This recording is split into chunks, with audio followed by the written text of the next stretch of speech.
Hello friends, welcome back to Renita's lifestyle YouTube channel. ಇವತ್ತು ನಾನು ಕಲ್ಲಂಗಡಿ ಹಣ್ಣಿನ ಜ್ಯೂಸನ್ನು ಮಾಡ್ತಾಯಿದ್ದೇನೆ.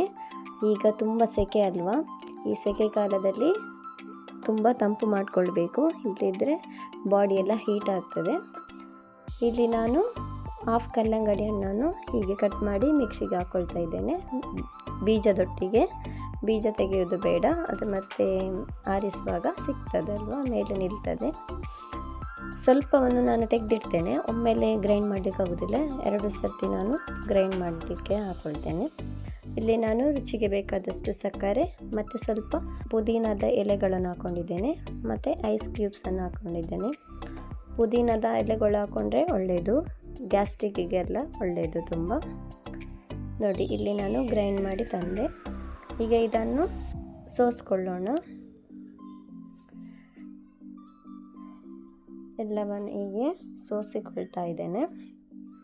ಮತ್ತು ಪುನಃ ಒಮ್ಮೆ ಉಳಿದ ಕಲ್ಲಂಗಡಿ ಹಣ್ಣು ಸಹ ಪುನಃ ಒಮ್ಮೆ ಮಿಕ್ಸಿ ಜಾರಿಗೆ ಹಾಕ್ಕೊಂಡು ಗ್ರೈಂಡ್ ಮಾಡಿ ಸೋಸಿಕೊಳ್ತೇನೆ.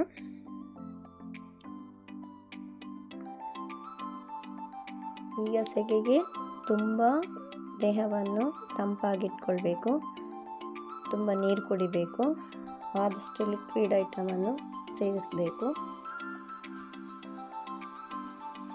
ನೋಡಿ, ಇಲ್ಲಿ ನಾನು ಎಲ್ಲವನ್ನು ಈ ಥರ ಸೋಸ್ಕೊಂಡಿದ್ದೇನೆ. ಈಗ ಉಳಿದ ಹಣ್ಣನ್ನು ಸಹ ಇಲ್ಲಿ ಮಿಕ್ಸಿ ಜಾರಿಗೆ ಹಾಕ್ಕೊಂಡು ಪುನೊಮ್ಮೆ ಗ್ರೈಂಡ್ ಮಾಡ್ತೇನೆ. ಅದರಲ್ಲಿರುವ ಮೇಲ್ಗಡೆ ಇರುವ ಸ್ವಲ್ಪ ಹಣ್ಣನ್ನು ನಾನು ಚಿಕ್ಕ ಚಿಕ್ಕ ಕಟ್ ಮಾಡಿ ಇಟ್ಕೊಳ್ತೇನೆ. ನೋಡಿ, ಇದನ್ನು ಸಹ ಗ್ರೈಂಡ್ ಮಾಡ್ತೇನೆ.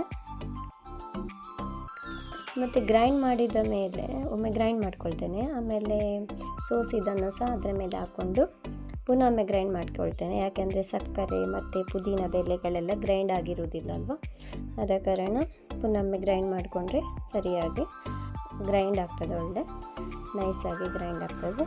ಈಗ ಇದನ್ನು ಸಹ ಸೋಸಿಕೊಳ್ತೇನೆ.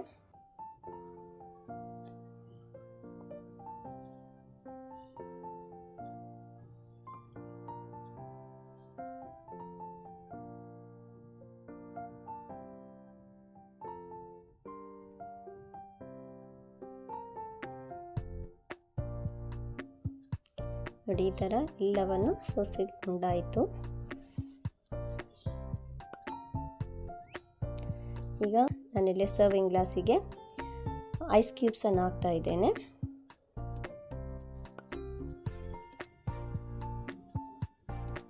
ಐಸ್ ಕ್ಯೂಬ್ ಹಾಕಿದರೆ ಕೋಲ್ಡಾಗಿ ಒಳ್ಳೆ ಆಗ್ತದೆ ಕುಡಿಲಿಕ್ಕೆ.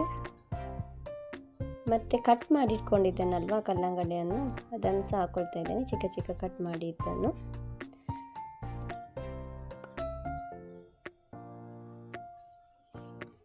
ಈಗ ಜ್ಯೂಸನ್ನು ಹಾಕ್ಕೊಳ್ತಾ ಇದ್ದೇನೆ.